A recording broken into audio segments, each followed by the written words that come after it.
Perkenalkan, nama saya Alvin David Nehe. Saya mahasiswa S Unggul kelas karyawan. Pada hari ini saya akan presentasi tentang pentingnya kesehatan dan keselamatan di tempat kerja. Kesehatan dan keselamatan di tempat kerja adalah isu penting yang harus diperhatikan oleh setiap perusahaan.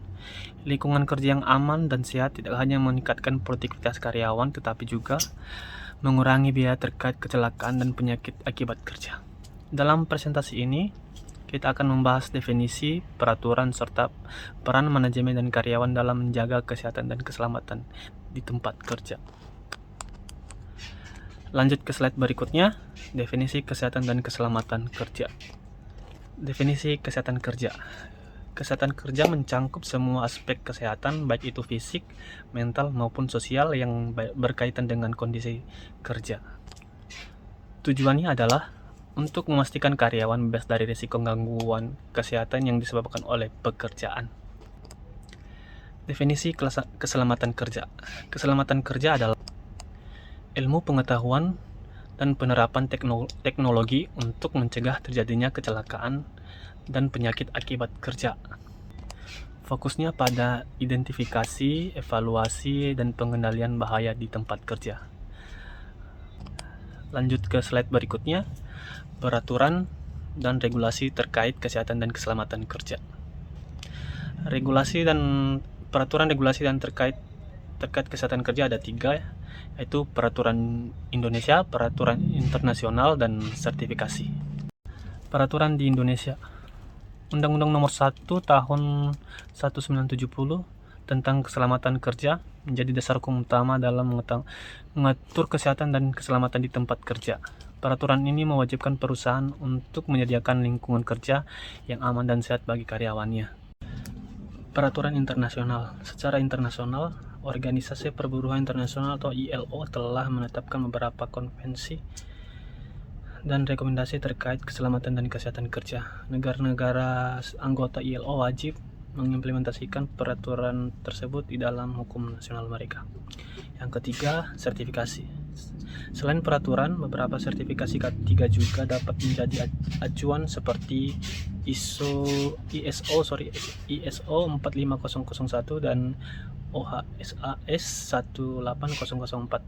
Sertifikasi ini membantu perusahaan menerapkan sistem manajemen K3 yang terstruktur dan terintegrasi. Masuk ke slide berikutnya. Identifikasi potensi bahaya di tempat kerja. Yang pertama, bahaya fisik. Yang kedua, bahaya kimia. Dan yang ketiga, bahaya biologis. Dan 4, bahaya ergonomis. Di sini ada penjelasannya, beberapa contoh di setiap potensi bahaya di tempat kerja. Yang pertama itu bahaya fisik. Contohnya ada kebisingan, getaran, tekanan, suhu ekstrim, dan radiasi. Bahaya ini dapat menyebabkan cedera fisik maupun penyakit akibat kerja. Yang kedua, bahaya kimia. Zat-zat kimia berbahaya seperti bahan beracun, mudah terbakar, dan korosif. Dapat menimbulkan risiko keracunan, kebakaran, dan kecelakaan, ledakan. Yang ketiga, bahaya biologis seperti bakteri, virus, jamur, dan parasit dapat menyebabkan penyakit akibat kerja, terutama pada pekerjaan di bidang kesehatan dan pertanian. Yang keempat, bahaya ergonomis seperti postur tubuh yang salah, beban kerja yang berat, dan alat kerja yang tidak sesuai dapat menyebabkan cedera seperti cedera muskuloskeletal. Lanjut ke slide berikutnya. Penilaian risiko dan pengendalian bahaya. Yang pertama, identifikasi bahaya. Yang kedua, penilaian risiko. Dan yang ketiga, penilaian bahaya. Yang pertama, identifikasi bahaya. Langkah pertama adalah mengidentifikasi potensi bahaya yang ada di tempat kerja melalui inspeksi, kuesioner, dan analisis data kecelakaan. Yang kedua, penilaian risiko. Dilakukan penilaian terhadap tingkat keparahan dan kemungkinan terjadinya bahaya tersebut. Hal ini membantu prioritas pengendalian. Yang ketiga, pengendalian bahaya. Berdasarkan hierarki pengendalian, tindakan dapat berupa eliminasi, substitusi, pengendalian teknis, administratif, dan alat perlindungan diri. Slide berikutnya pelatihan dan sosialisasi kesehatan dan keselamatan kerja.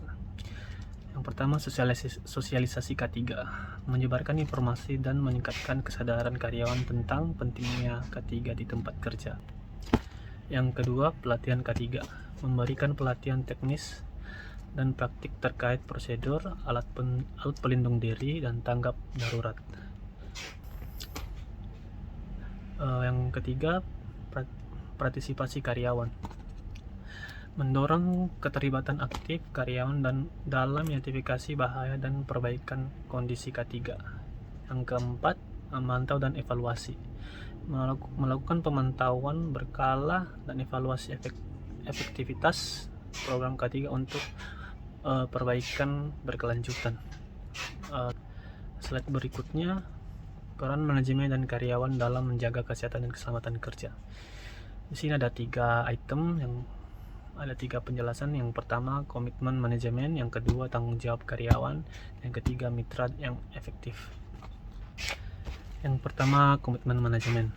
Manajemen harus berkomitmen penuh dalam menyediakan sumber daya kebijakan dan keteladanan dalam menerapkan K3. Yang kedua, tanggung jawab karyawan.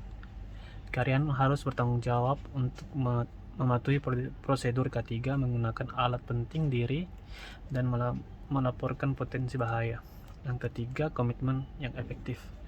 Kolaborasi erat antara manajemen dan karyawan sangatlah penting untuk menciptakan budaya K3 yang kuat di perusahaan. Slide berikutnya, kesimpulan dan rekomendasi. Kesehatan dan keselamatan kerja adalah tanggung jawab bersama antara perusahaan dan karyawan. Dengan mengidentifikasi bahaya, menilai risiko, dan serta menerapkan pengendalian yang efektif, perusahaan dapat menciptakan lingkungan kerja yang aman dan sehat.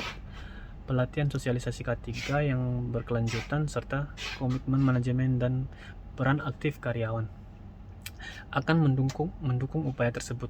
Dengan demikian, perusahaan dapat meningkatkan produktivitas, mengurangi biaya terkait kecelakaan, dan menjaga kesehatan seluruh karyawan.